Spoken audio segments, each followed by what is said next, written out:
आइए जानते हैं आज की कुछ अंतर्राष्ट्रीय खबरों को। पहले एक नजर आज की हेडलाइंस पर। आखिर क्या है वक्फ बाय यूजर, जिस पर सरकार की मंशा से डरा है देश का मुसलमान। रॉबर्ट वाड्रा को ईडी ने घेरा तो बीजेपी को मिला मौका, लगे हाथ कह दिया क्राइम मास्टर गोगो। सोनिया राहुल नए जमाने के डकैत है, नेशनल हेराल्ड केस को डकैती बताकर बीजेपी ने कांग्रेस को यूं घेरा। पुलिस के समक्ष पहुंची बेटी के मंगेतर के साथ फरार महिला, बोली अपने रिश्ते पर यह बात। क्या सुधरेंगे अमेरिका ईरान के रिश्ते, रोम में होगी परमाणु वार्ता। अमेरिका ने बीजेपी की रफ्तार से परमाणु बम गिराने की तैयारियों के दिए आदेश, पेंटागन के लीक दस्तावेजों से खुलासा। झुकने को तैयार नहीं है सोना, पहुंचा 1 लाख के पास। वो वकील जिन्होंने अंग्रेजी को कोर्ट में दी थी चुनौती, अब उन पर बनी है फिल्म। जहर इकबाल के साथ शादी को लेकर सोनाक्षी का ट्रोलर्स को जवाब। और अभिषेक नायर की छुट्टी के बाद किसका नंबर। वक्फ अमेंडमेंट एक्ट 2025 पर सुप्रीम कोर्ट ने आज 17 अप्रैल को दूसरे दिन भी सुनवाई की। इस दौरान कोर्ट ने वक्फ बोर्ड और काउंसिल में नियुक्ति पर रोक लगा दी है। इससे पहले बुधवार को हुई सुनवाई के दौरान कोर्ट ने वक्फ बाय यूजर को लेकर कई अहम टिप्पणियां की थी। इस दौरान बेंच ने कल वक्फ कानून के कुछ प्रावधानों पर रोक लगाने के संकेत दिए थे, जिनमें वक्फ बाय यूजर का कॉन्सेप्ट, वक्फ बोर्ड में गैर मुस्लिमों का प्रतिनिधित्व और वक्फ की विवादित संपत्तियों पर कलेक्टर को दिए गए अधिकार शामिल हैं। देश की सर्वोच्च न्यायिक संस्था सुप्रीम कोर्ट में आज सुनवाई के दौरान केंद्र का पक्ष रखने के लिए पेश हुए सॉलिसिटर जनरल तुषार मेहता ने आश्वासन दिया कि वक्फ के पुराने नियमों को डिनोटिफाइड नहीं किया जाएगा। सॉलिसिटर जनरल तुषार मेहता ने कोर्ट को आश्वासन दिया कि अगली सुनवाई तक कोई भी वक्फ नियम जिसमें वक्फ बाय यूजर भी शामिल है और जो पहले से रजिस्टर्ड है या नोटिफिकेशन के जरिए घोषित किए गए हैं, उसे रद्द नहीं किया जाएगा। हरियाणा लैंड केस में रॉबर्ट वाड्रा घिरे हैं। ईडी उनसे लगातार 3 दिनों से पूछताछ कर रही है। ईडी एक्शन के बीच भाजपा को सियासी हमला करने का मौका मिला है। भाजपा प्रवक्ता गौरव भाटिया ने रॉबर्ट वाड्रा को क्राइम मास्टर गोगो बताया। भाजपा प्रवक्ता ने प्रेस कॉन्फ्रेंस कर कहा कि नकली गांधी परिवार ने इस देश के किसानों और लोगों को लूटा है, सब कुछ वापस लिया जाएगा। उन्हें लगता था कि वे देश के कानून से ऊपर हैं। दरअसल रॉबर्ट वाड्रा से प्रवर्तन निर्देशालय ने 15, 16 और 17 अप्रैल 2025 को हरियाणा के शिकोहपुर में 2008 के भूमि सौदे से जुड़े मनी लॉन्ड्रिंग मामले में पूछताछ की। गौरव भाटिया ने कहा, Robert Vadra crime master Gogo हैं। आया हूं तो तुम्हारी जमीन लेकर जाऊंगा। एक ईमानदार सरकार की ताकत जनता को पता चल रहा है। जनता की गढ़ी कमाई नकली गांधी परिवार ने अपनी तिजोरी में डाली है, उसको वसूला जाएगा। किसी की जमीन हथियाई है तो एक्शन होगा, घपला घोटाला किया है तो कार्रवाई होगी। भारतीय जनता पार्टी के नेता संबित पात्रा ने सोनिया गांधी और राहुल गांधी पर बड़ा आरोप लगाया है। उन्होंने नेशनल हेराल्ड मामले को डकैती बताया है। पात्रा ने कहा है कि इसे चोरी या भ्रष्टाचार नहीं कहा जाना चाहिए। संबित पात्रा ने सोनिया और राहुल गांधी पर हमला करते हुए उन्हें आज के जमाने का डकैत कहा और इस मामले को खुल्लम खुल्ला डकैती बताया। पात्रा ने भुवनेश्वर में एक प्रेस कॉन्फ्रेंस में यह बात कही। संबित पात्रा ओडिशा के पूरी लोकसभा क्षेत्र से बीजेपी सांसद है। एक तरफ जहां कांग्रेस इस मामले में बड़े विरोध की तैयारी में है, वहीं भाजपा की ओर से पात्रा ने इस मुद्दे पर कांग्रेस के शीर्ष नेतृत्व को घेरने के लिए कमर कस ली है। न्यूज एजेंसी ने एक्स पर एक वीडियो शेयर किया है जिसमें संबित पात्रा कह रहे हैं, क्या कोई राजनीतिक कंपनी किसी दूसरी कंपनी को पैसा उधार दे सकती है? कांग्रेस पार्टी जो दान पर निर्भर है, उनसे यंग इंडिया और एजीएल को बैंक की तरह पैसा कैसे उधार दिया? मैं आपसे अपील करता हूं कि आज से इस मामले को चोरी या भ्रष्टाचार ना कहे, यह खुल्लम खुल्ला डकैती है।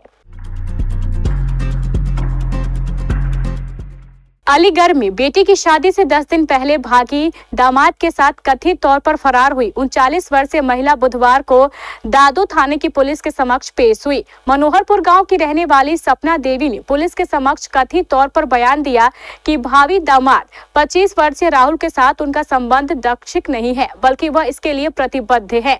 सपना देवी ने कथित तौर पर कहा, यह कोई अल्पकालिक संबंध नहीं है, यह जीवन भर चलने वाला रिश्ता है। अधिकारियों के अनुसार 6 अप्रैल को बेटी की शादी के महज 10 दिन पहले सपना देवी लापता हो गई थी। जब परिवार ने पुलिस को इसकी सूचना दी तो जानकारी मिली कि पड़ोस में रहने वाला राहुल भी गायब है, जिसे सपना देवी की बेटी की शादी होने वाली थी। दामाद के साथ भागी इस सास के किस्से चारों तरफ फेमस हो रहे हैं। ईरान का अमेरिका के साथ इस हफ्ते के अंत तक परमाणु वार्ता का अगला दौर रोम में आयोजित किया जाएगा। ईरान ने बुधवार को इसकी पुष्टि की है। पहले इस बात पर भ्रम था कि वार्ता कहां आयोजित होगी। यह जानकारी तब सामने आई जब ईरान के राष्ट्रपति मसूद पेजेश्कियन ने औपचारिक रूप से अपने एक उपराष्ट्रपति के इस्तीफे को मंजूरी दे दी, जो 2015 के परमाणु समझौते में तेहरान के प्रमुख वार्ताकार थे। अंतर्राष्ट्रीय परमाणु ऊर्जा एजेंसी के राफेल मारियानो ग्रासी भी बुधवार को इस्लामिक गणराज्य पहुंचे हैं। उनकी वार्ता में किसी भी प्रस्तावित सौदे के तहत IAEA निरीक्षकों को क्या पहुंच मिल रही है, बातचीत में यह शामिल हो सकती है। पेंटागन ने एक नया आदेश जारी करते हुए 2 मिनट के अंदर परमाणु बमों को चलाने के लिए तैयार करने के आदेश जारी किए हैं। एक रिपोर्ट के मुताबिक यह आदेश परमाणु हथियारों को बहुत तेजी से चलाने को लेकर है। पेंटागन के आदेश के मुताबिक मैसेज मिलने के बाद 2 मिनट या उससे कम समय में परमाणु हथियार चलाने होंगे।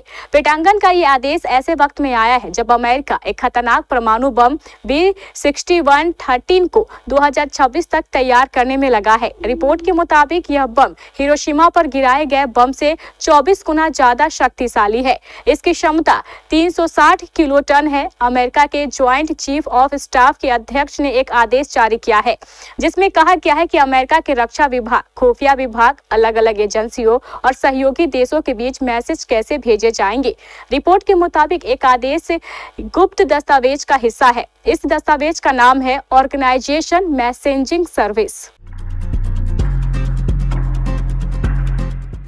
सोने की कीमत फ्लावर नहीं, फायर की स्पीड से बढ़ रही है। सोना कम होने का नाम नहीं ले रहा है। रोज गोल्ड की कीमतें नए रिकॉर्ड बना रही है। हालात ऐसे हैं कि अब महीने में सोने की कीमत में 8% से अधिक की तेजी आई है, तो वहीं 3 महीने में सोना 22% तक महंगा हो गया है। साल भर में सोने की कीमत 31% तक चढ़ चुकी है। ऐसे में जिन लोगों के घर शादी ब्याह है, उनकी टेंशन बढ़ रही है। लोग सोना खरीदने से घबरा रहे हैं। सोने की बढ़ती कीमतें रुकने का नाम नहीं ले रही है। Indian Boolean and jewellers association के अनुसार 10 ग्राम 24 कैरेट गोल्ड का दाम 628 रुपए बढ़कर 95,207 पर पहुंच गया। वहीं चांदी की कीमत में आज 936 गिरकर 95,639 प्रति किलोग्राम पर पहुंच गई। आज 22 कैरेट वाले सोने की कीमत 87,210 रुपए प्रति 10 ग्राम पर पहुंच गया। मैं उस दिन अपने दादा के साथ जालियांवाला बाग गया हुआ था। वहां अचानक गोलियां चलनी शुरू हो गई। मेरे दादा मुझे उठाकर सैनिकों से दूर की दीवार की तरफ दौड़ने लगे। जब उन्हें लगा कि बाहर जाने का कोई रास्ता नहीं है, उन्होंने मुझे 7 फुट ऊंची दीवार के पार फेंक दिया। नीचे गिरने से मेरी बांह टूट गई, लेकिन मैं वो कहानी सुनाने के लिए जिंदा रहा। हम उस तकलीफ में भी कई दिनों तक अस्पताल नहीं गए, क्योंकि हमें डर था कि कहीं हम पर और जुल्म ना ढाए जाए। 13 अप्रैल 1919 में अमृतसर में जालियांवाला बाग में हुए इस हत्याकांड के वक्त भरपूर सिंह सिर्फ 4 साल के थे। 2009 में हुई बातचीत में भरपूर सिंह ने ये अपनी आपबीती साझा की थी। अभिनेत्री सोनाक्षी सिन्हा और जहीर इकबाल को उनकी शादी को लेकर अक्सर ट्रोल किया जाता रहा है। अभिनेत्री इन बातों पर बिल्कुल भी ध्यान नहीं देती। इस बार अभिनेत्री ने तलाक और शादी के लिए ट्रोल किए जाने पर ट्रोलर्स को जवाब दिया है, जो सोशल मीडिया पर तेजी से वायरल हो रहा है। हाल ही में सोशल मीडिया पर एक स्क्रीनशॉट वायरल हो रहा है, जिसमें एक ट्रोलर ने सोनाक्षी सिन्हा और जहीर इकबाल की शादी के बारे में टिप्पणी की है। इसमें ट्रोलर द्वारा लिखा गया है कि उनका तलाक उनके बहुत करीब है। इस पर अभिनेत्री ने जवाब दिया, पहले तेरी मम्मी पापा करेंगे, फिर हम, वादा है। सोनाक्षी के इस बेबाक अंदाज में किए गए कमेंट सोशल मीडिया पर तेजी से वायरल हो रहा है। भारतीय क्रिकेट टीम के सहायक कोच अभिषेक नायर के कॉन्ट्रैक्ट को खत्म करने की खबरों ने एक बार फिर से हंगामा मचा दिया है। अब बीसीसीआई सचिव देवजीत सैकिया ने ऐसे संकेत दिए हैं कि बोर्ड कुछ बदलाव करने जा रहा है। हालांकि उन्होंने इसके बारे में अधिक जानकारी नहीं दी। गुरुवार को तमाम मीडिया आउटलेट्स ने बीसीसीआई सूत्रों का हवाला देते हुए बताया कि नायर को 8 महीने कार्यकाल के बाद बर्खास्त कर दिया गया है।